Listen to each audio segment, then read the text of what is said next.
On va commencer.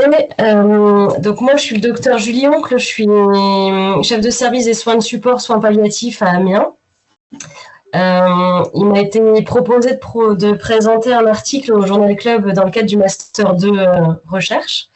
Donc j'ai trouvé, voilà, effectivement, comme disait Chloé, une revue narrative sur le Dex d'or.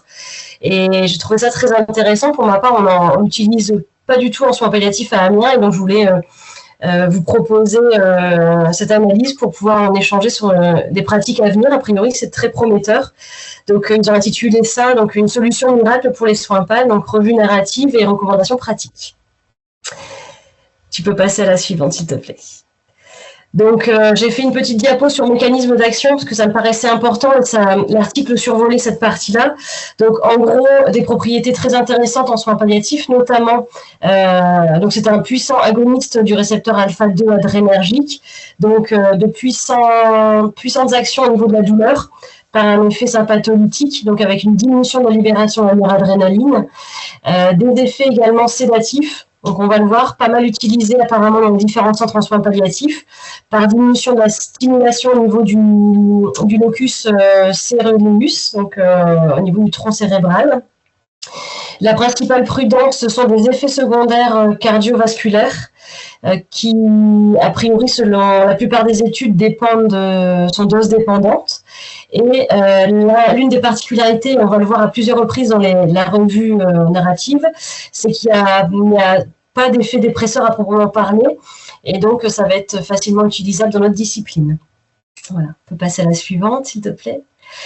Donc, l'article a été publié dans Annals of Palliative Medicine en avril 2022.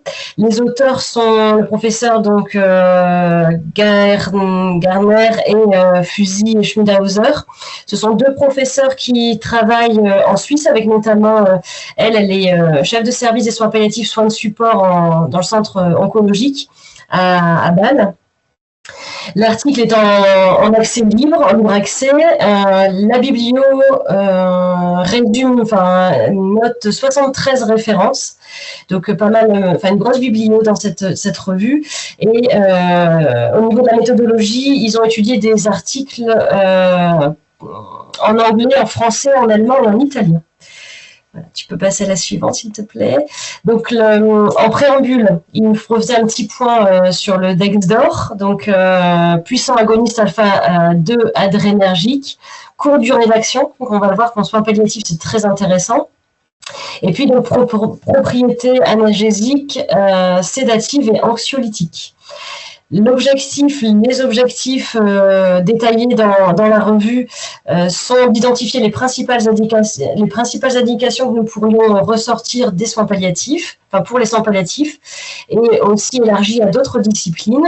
Et donc la méthodologie, donc revue narrative, après recherche approfondie sur PubMed, ils sont allés de 1950 à octobre 2021 au niveau des articles. Donc la stratégie de recherche, ils l'expliquent en introduction. Ils ont mis en mots-clés l'ADEX et soins palliatifs, cancer, fin de vie, décès, contrôle des symptômes. Ils ont inclus des essais cliniques, donc essais, contrôle randomisé, cohorte, des études à la fois rétrospectives et prospectives, des rapports de cas et des méta-analyses, donc assez large au niveau des articles retenus et sélectionnés. Ils ont exclu tout ce qui était de l'ordre de la recherche fondamentale, tous les articles qui traitaient des soins périopératoires, des soins d'urgence ou des soins intensifs. Et le processus de sélection était convenu que ce soit les deux auteurs qui sélectionnent les articles, et lorsqu'il y avait discussion, mais ils en parlaient entre eux et ils décidaient ensemble s'ils le retenaient ou non. Diapo suivante. Donc le plan de l'article, une première partie sur la pharmacologie, ensuite résultats cliniques de l'utilisation du Dex d'or comme sédatif, une autre partie sur l'utilisation hors AMM dans les soins palliatifs et élargie à d'autres symptômes pour l'utilisation, une partie débat et enfin une dernière étape, conclusion. Pour la partie pharmaco, enfin, en introduction, il revenait un petit peu sur l'historique de cette molécule. Les premiers essais retrouvés remontent à 1988, avec la principal résultat retenu, c'était une diminution des besoins de produits anesthésiants et des propriétés analgésiques chez le rat. En 99, la FDA approuve l'utilisation du Dexdor chez l'humain ventilé. On devrait attendre 2013 pour voir tomber l'AMM en France. Et donc l'indication est à l'heure actuelle encore uniquement pour des patients sédatés, ventilés mécaniquement en unité de soins intensifs. En 2013 également, le champ d'action, l'utilisation s'est élargi en pédiatrie notamment. On l'utilise pas mal, on va voir surtout en voie nasale, avec de larges propriétés. Et puis en 2016, il y a une étude qui est sortie, qui est très intéressante et qui commence aussi à faire pressentir des propriétés intéressantes, notamment sur le palliatif. C'est qu'ils ont vu que pour l'anesthésie sous Dexdor, l'EEG était similaire à un EEG d'un patient qui dort naturellement. Et donc, on se rend compte que des patients sédatés sous Dexdor vont être réveillables. Et lorsqu'ils sont réveillés, ils sont communicants, ils sont non désorientés. Donc, ils vont pouvoir échanger sur le schéma antalgique, sur le confort de la sédation, etc. Diapo suivante. Donc, la pharmacologie de la molécule, détaillée dans l'article. L'intérêt, c'est qu'il y a une affinité 8 fois supérieure à une autre molécule utilisée dans les mêmes indications qu'est la clonidine, le catapressant. Donc, l'intérêt pour nous, c'est qu'on va pouvoir induire une sédation imitant le sommeil naturel et profond. Donc, comme je le disais juste avant, des patients éveillables, coopératifs et orientés lorsqu'on va les interroger. L'intérêt également de cette molécule, c'est qu'elle n'a pas d'effet à proprement parler dépresseur respiratoire.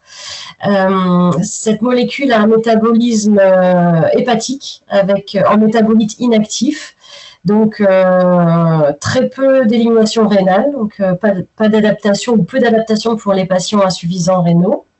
Et par contre, prudence au niveau du métabolisme, car il s'appuie sur le cytochrome P450. Et donc, on observe dans différentes études des interactions possibles. Alors, il y avait un exemple notamment concernant les interactions avec les bêta-bloquants ou les antidépresseurs, avec une potentialisation des effets sédatifs. Et l'intérêt de cette molécule également a été prouvé dans plusieurs des études, des enquêtes, c'est qu'elle peut s'utiliser à la fois en intraveineux, mais aussi une très bonne action, très beau retour d'efficacité en sous-cutané, par voie orale, et on l'a vu en pédiatrie, utilisée notamment par voie nasale. Voilà, on peut passer à la suivante. Donc, on disait, les principaux effets secondaires à surveiller et à anticiper, ce sont les effets cardiovasculaires et respiratoires. Ce qui, dans certaines études, impose la réalisation d'un ECG au préalable avant l'administration du Dexdor. Donc, effet cardiovasculaire remarqué, donc bradycardie, HTA, arythmie et allongement du QT. Ils se sont rendus compte que ces effets étaient dose dépendantes. Et au niveau respiratoire, il y avait un risque d'apnée, même si la molécule n'est pas dépresseur respiratoire, mais donc ce risque d'apnée était majoré lorsque le patient était sous benzo ou sous opiacé. Nous l'avions vu tout à l'heure au niveau élimination, par son élimination hépatique, les patients avec cet antécédent d'insuffisance vont devoir avoir des posologies de Dexdor adaptées, on l'imagine aisément. Pour l'insuffisance rénale, il y a une étude qui, sans qu'on puisse l'expliquer, a fait ressortir comme résultat que la sédation était prolongée chez les insuffisants rénaux sous Dexdor, sans qu'on puisse réellement pour l'instant l'expliquer. Et puis, l'un des freins à l'utilisation à l'heure actuelle, c'est qu'il n'y a pas réellement d'antagoniste approuvé et efficace. On a pu trouver un alpha-2 antagoniste dans la littérature, mais donc il va être efficace sur les effets secondaires, hein, les inhibants en 10 minutes, mais le problème pour l'instant, c'est uniquement approuvé en médecine vétérinaire. Voilà, on peut passer à la diapo suivante. Donc, on le voyait dans le plan, donc il y avait la partie pharmaco. Là, l'autre étape de la revue narrative va traiter des résultats cliniques concernant les propriétés sédatives de la molécule. Donc, caractéristiques des patients retenus, ce sont des patients gravement malades, sous VMI. Donc, il va y avoir il y a une étude d'une méta-analyse regroupant 12 essais contrôlés randomisés, ce qui correspond à 738 patients sous VNI. La moyenne des posologies, donc en moyenne, ils utilisaient une dose charge de 1 microgramme par kilo et des taux d'entretien allant jusqu'à 0,7 microgramme kilo-heure, avec une étude qui allait même jusqu'à 2 microgrammes kilo-heure. Certaines études ont pu se pencher sur la durée de séjour en unité de soins intensifs. Et donc, les conclusions étaient en faveur du Dexdor, qui diminuait de façon significative la durée d'hospitalisation de 2,3 jours, versus propofol et midazolam. Et donc, certains essais se sont penchés également sur la mortalité, concernant donc un total de 541 patients qui ont été étudiés. Et le rapport de risque est en faveur également du Dexdor versus mida ou propofol, avec néanmoins l'article émet une certaine prudence, parlant de puissance peut-être de résultats et donc de faible certitude par rapport à ces conclusions. Ensuite, donc les autres symptômes étudiés dans cette revue étaient la survenue de syndrome délirant, délirium, donc dans plusieurs études, donc notamment une méta-analyse suisse et une revue Cochrane. Donc ça correspond à quand même l'étude du Dexdor sur 537 patients, et se sont rendus compte qu'il y avait une grosse diminution du risque de survenue de syndrome délirant avec l'utilisation du Dexdor, et un bénéfice prononcé encore plus chez la personne âgée. Donc encore une fois, une conclusion intéressante pour nous de notre pratique à venir. Sur le plan respiratoire, donc 2 des 12 essais randomisés ont rapporté un échec de l'utilisation du Dexdor sous VNI avec un besoin de ventilation mécanique derrière. Donc ce qui correspond quand même à peu d'essais par rapport au nombre de patients testés. Et pour le reste, on voit pareil, des conclusions en faveur du Dexdor avec une diminution de la durée de la ventilation mécanique et une diminution de la durée de la VNI pour des patients sous Dexdor versus MIDA. Les propriétés hors AMM en soins PAL, donc les autres propriétés qui ont été étudiées. Donc il y a une étude de cohorte prospective qui a été menée et qui s'est concentrée sur l'observation de la survenue d'agitation terminale. Et donc ils se sont rendus compte, donc après 4 heures de traitement par Dexdor, qu'il n'y avait plus aucun patient agité, avec néanmoins un petit bémol, c'est-à-dire que dans 13 des 22 essais randomisés, il y avait eu besoin d'augmenter la dose de Dexdor pour atteindre l'objectif visé. Et toujours cette remarque dans les résultats, qui est que le patient anxiolyser ou sédater va pouvoir communiquer avec les soignants ou avec son entourage. Et donc, ce résultat-là est retrouvé dans 20 des 22 essais, et donc avec l'intérêt aussi de pouvoir adapter les autres thérapeutiques pendant la sédation. Concernant les douleurs cancéreuses, donc on a vu qu'il y avait des propriétés du Dexdor, des propriétés analgésiques. Donc en 2002, le premier rapport de cas qui a été assez éloquent, un patient donc manifestant des douleurs réfractaires sur métavertébrale associées à une anxiété réfractaire. Et donc dans ce rapport de cas, ils ont appliqué une dose charge de 1 microgramme kilo, puis une dose d'entretien, et ils ont atteint avec la dose de 0,5 microgrammes kilo-heure les souhaits de maîtrise des symptômes avec un patient soulagé et communicant. Néanmoins, prudence, ce rapport de cas met l'accent de nouveau sur le risque de potentialisation avec les opiacés et du coup de risque accru de bradypnie. Donc, prévoir pour ces patients une diminution de la posologie. Et puis, d'autres articles ont étudié d'autres symptômes, tels que l'anxiolyse, trouble du sommeil ou vomissement, mais la puissance, encore une fois, des études impose la prudence concernant d'éventuels résultats dans ce domaine.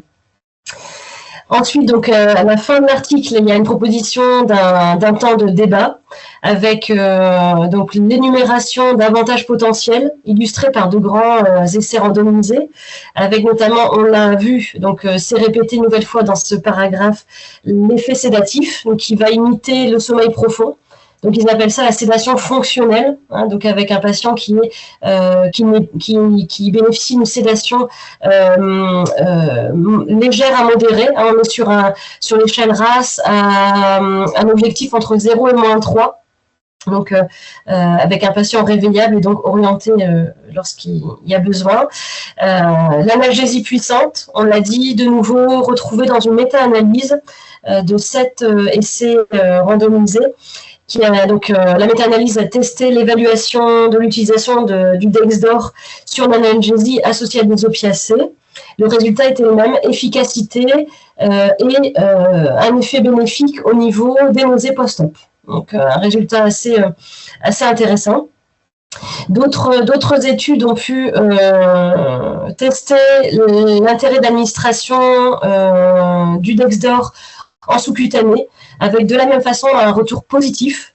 Donc en soins palliatifs, on sait à quel point parfois les patients n'ont pas d'accès intraveineux fonctionnel au long cours. Donc là, ça ne serait pas un obstacle pour l'utilisation du Dexdor. Peu d'interaction avec les molécules utilisées couramment en soins PAL, avec néanmoins la prudence qu'on a évoquée précédemment. Et au niveau des posologies, pareil, prudence, disant que la posologie était variable entre individus et donc en fonction des rapports de cas, une grosse variabilité de posologie pour atteindre un même objectif. La dose charge, pas toujours retenue, mais une dose d'entretien pour maîtriser les différents symptômes énumérés, avec néanmoins à l'unanimité une conclusion qui est que les doses sont plus importantes lorsqu'on veut maîtriser un syndrome délirant, lorsqu'on veut appliquer une sédation ou arrêter une VNI. Les posologies sont plus importantes que lorsque l'on veut maîtriser la douleur avec le Dexdor.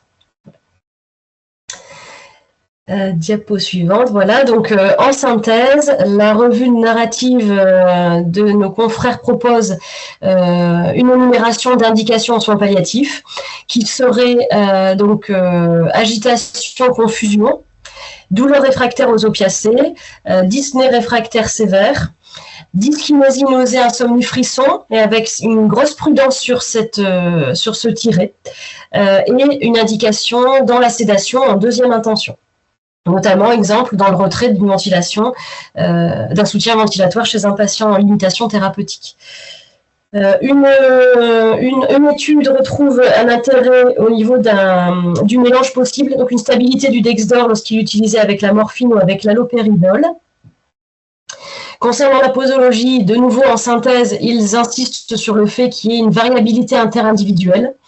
Donc, prudence au niveau de la posologie. Et puis, donc on disait, certaines études et certaines pratiques dans le monde retiennent la réalisation d'un OCG avant administration de Dexdor. On l'a vu parce que risque de bradypnée, trouble du rythme et parfois HTA. Voilà, donc diapo suivante. Donc, l'article propose une ouverture vers un avenir prochain, avec néanmoins une absence ou trop peu d'études publiées et de haute qualité. Hein, notamment, donc ils expliquent que Dexdor et douleurs cancéreuses. Finalement, il y a une recherche en octobre 2021 sur clinicatriol.gov qui a retrouvé donc Dexdor, le terme, dans 1137 essais, mais uniquement 202 essais qui traitaient Dexdor et douleurs, et seulement 5 essais qui traitaient de Dexdor en soins palliatifs ou en douleurs cancéreuses. Et parmi ces différentes études, aucune n'a été publiée, et l'article, la revue en tout cas, souligne également de trop nombreuses études interrompues, et donc à l'heure actuelle, encore trop peu de preuves de haute qualité concernant l'utilisation du Dexdor. Du coup, ça nous limite un petit peu dans l'utilisation au quotidien. Donc, l'article propose comme conclusion, on l'a compris, l'intérêt du Dexdor hors AMM en soins palliatifs. Dans des situations notamment complexes, lorsque en première intention, on échoue dans la maîtrise de la confusion, de l'agitation terminale ou dans la maîtrise des douleurs intenses. Et une indication également retenue dans la sédation en deuxième intention, avec, il le répète en conclusion, précaution à prendre pour les patients avec des comorbidités cardiaques. Je me suis permis d'élargir un petit peu au diapo. Il y a encore 2 petites diapos rapides. J'ai recherché les recommandations de bonne pratique au niveau de l'HAS 2020. Donc, le texte retient en pratique sédative, en deuxième intention pour situation particulière, et donc utilisation par une équipe formée et expérimentée. Et donc, entre autres, il y a citations, donc kétamine, propofol, phénobarbital, et arrive en dernière ligne le Dexdor. Donc, possibilité d'utiliser. Et dans les recommandations de bonne pratique, il recommande une utilisation par voie IV sans dose charge, en pousse seringue électrique à dose initiale 0,7 microgrammes kilo/heure, avec une dose d'entretien ensuite, jusqu'à maîtriser symptômes entre 0,4 et 1,4 microgrammes kilo/heure. Voilà. Et puis, j'ai refait une petite recherche au niveau de la littérature française.